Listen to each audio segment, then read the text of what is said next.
আসসালামু আলাইকুম। লিপি কুকিং রেসিপিতে সবাইকে স্বাগতম জানিয়ে শুরু করছি আজকে রেসিপি। আজ আমি তৈরি করেছি দুধ পাউরুটির ডেজার্ট শাহি টুকরা। এই রেসিপিটি তৈরি করা খুবই সহজ, খেতে খুবই মজার, অল্প সময়ের মধ্যে তৈরি করে নেওয়া যায়। তো চলুন দেখে নেই পুরো রেসিপিটি।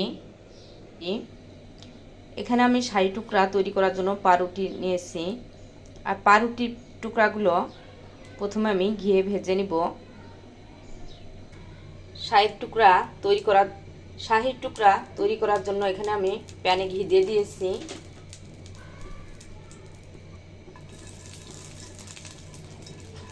তো জালটা মিডিয়াম থেকে লোয়ে রেখে পাউরুটির টুকরাগুলো ভেজে নিতে হবে। তো আমি প্রথমে ঘি দিয়ে প্যানে ছড়িয়ে দিয়ে পাউরুটির টুকরাগুলো ভেজে নিব। এক পাশ ভাজা হয়ে গেলে এক পাশ উল্টে দিব।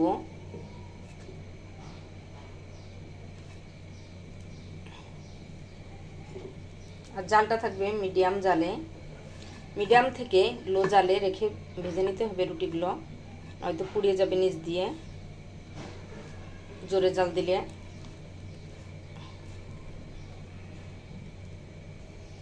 পাউরুটির পিসগুলো ভাজা হয়ে গেছে, এখন তুলে নিব।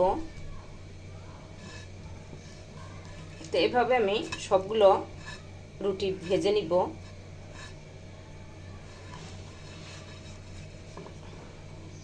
এভাবে আমি সবগুলো রুটি ভেজে নিব। সবগুলো পাউরুটির টুকরো ঘিয়ে ভেজে নিয়েছি। শাহি টুকরা ভিজানোর জন্য এখানে দুধ নিয়েছি হাফ লিটার তরল দুধ।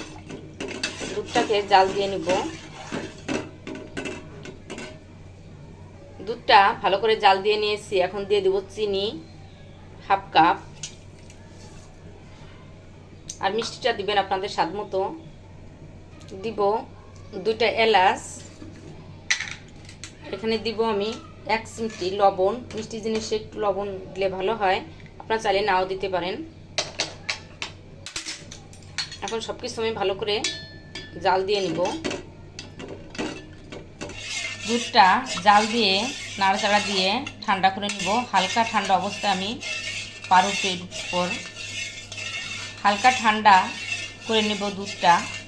আর বেশি গরম দুধে দিলে রুটিটা গলে যাবে, এই জন্য হালকা গরম দুধটা হালকা গরম অবস্থায় আমি পাউরুটির উপর ঢেলে দিব।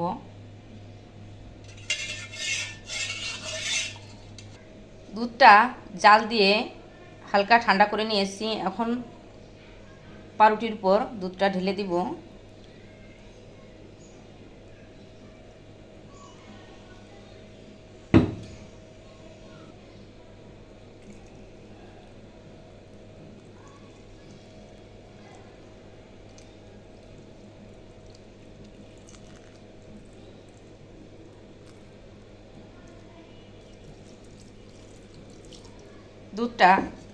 সম্পূর্ণ দুধটা ঢেলে দিয়েছি।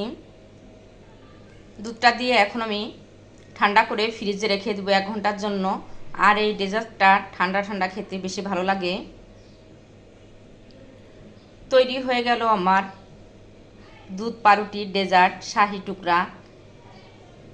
তো বাসায় আপনারা ট্রাই করবেন, আর কেমন হলো আমাকে কমেন্টস করে জানাবেন। আমার রেসিপিটি যদি আপনাদের ভালো লাগে লাইক শেয়ার কমেন্টস করবেন।